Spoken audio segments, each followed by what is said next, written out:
That was a little tune called That's a Plenty. But this is the mandolin, and my name is Peter Spud Siegel. And there's all kinds of mandolins, and they are played all over the world. The original mandolin, the story is that it did come from Italy, and there was a instrument that was not called the mandolin, but it was the forerunner of the mandolin. Just like for the violin, there was a forerunner of that too that wasn't quite there yet. They're tuned the same as a violin. The mandolin is tuned in fifths, just has pairs of strings that are tuned in unison. So 8 strings all together. The tuning is G for the low note, D, A, and E. And you play for the most part, you play them together, the pairs, as one string. And the mandolin is famous for the tremolo.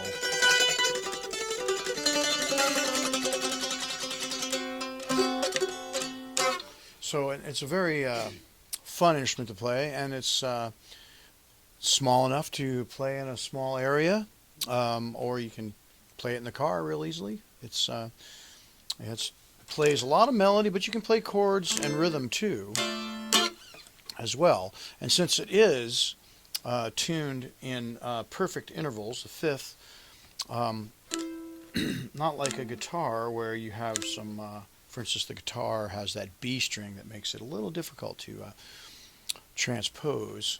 With the mandolin, if you know a song in a key, you can easily just move up and play that same song, and so it makes it easier that way too.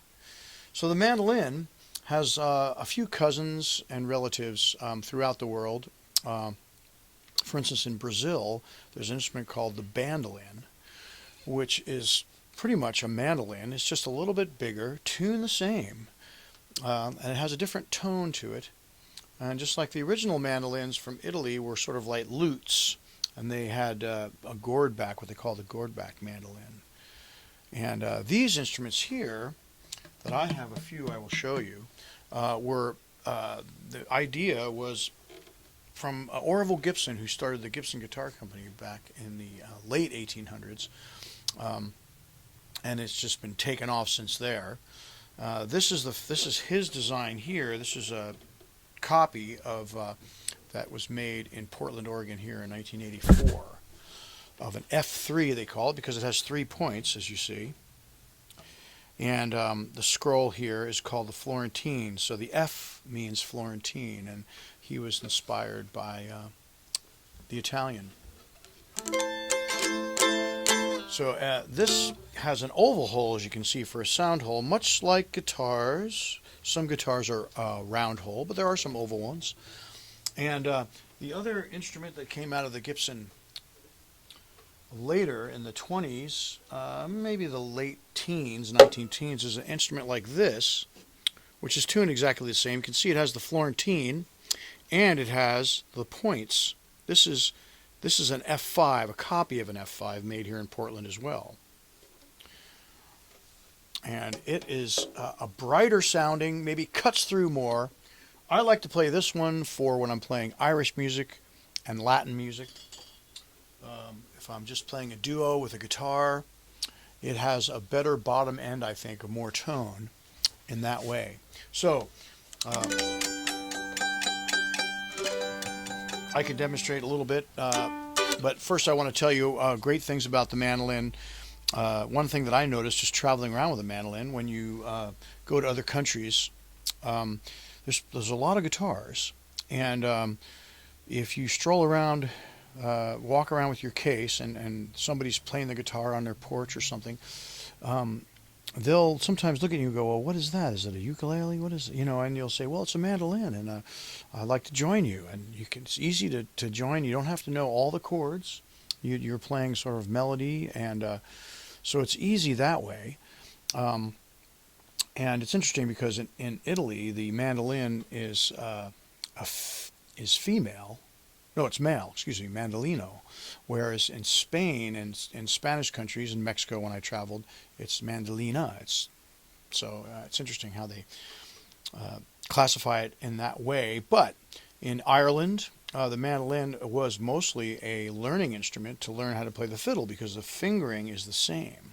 And the mandolins weren't that loud to play. So when there's dance halls or you're playing in, loud bars or crowded situations, the accordions and fiddles are much louder than the mandolin. Until, of course, people started attaching mandolin next to banjos, and that made them pretty loud, and then they were using those. But the instrument can be used in many different styles, and you hear it in Latin styles. And I learned a lot of music from I'm interested in a lot of different styles, and I also like to put those styles together. Play some Latin jazz.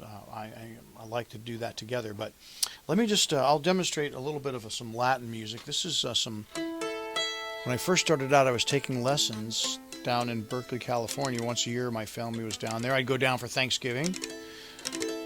And I took lessons from John Reichman, who lived down there. A wonderful man, great mandolin player. He lives up in Canada now.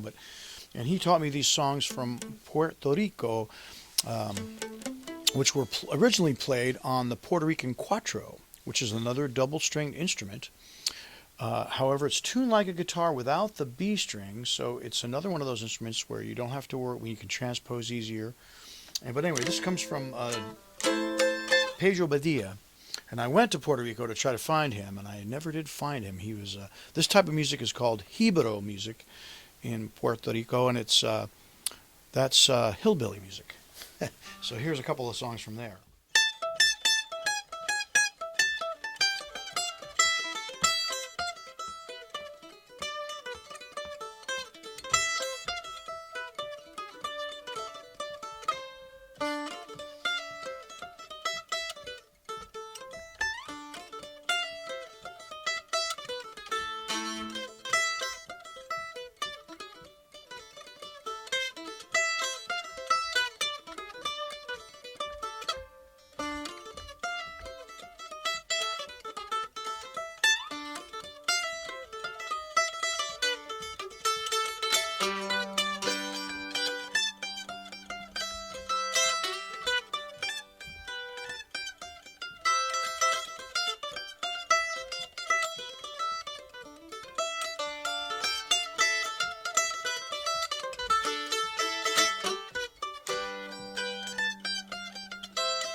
That was the arboleda, which I think translates to the grove, trees. And this next tune is I'll play just one time through this to show you some of the mandolins. They do go out of tune. There's a lot of tension.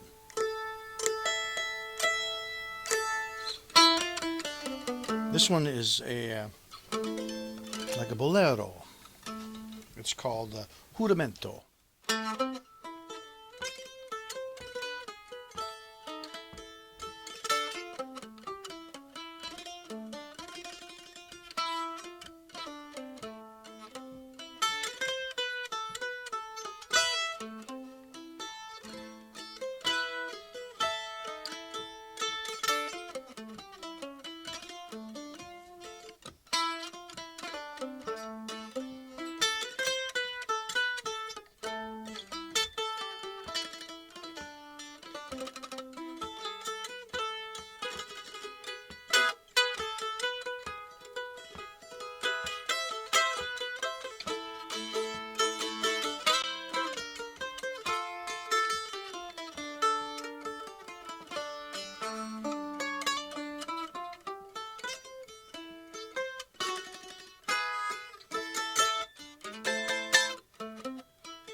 So you can really jam out in that piece.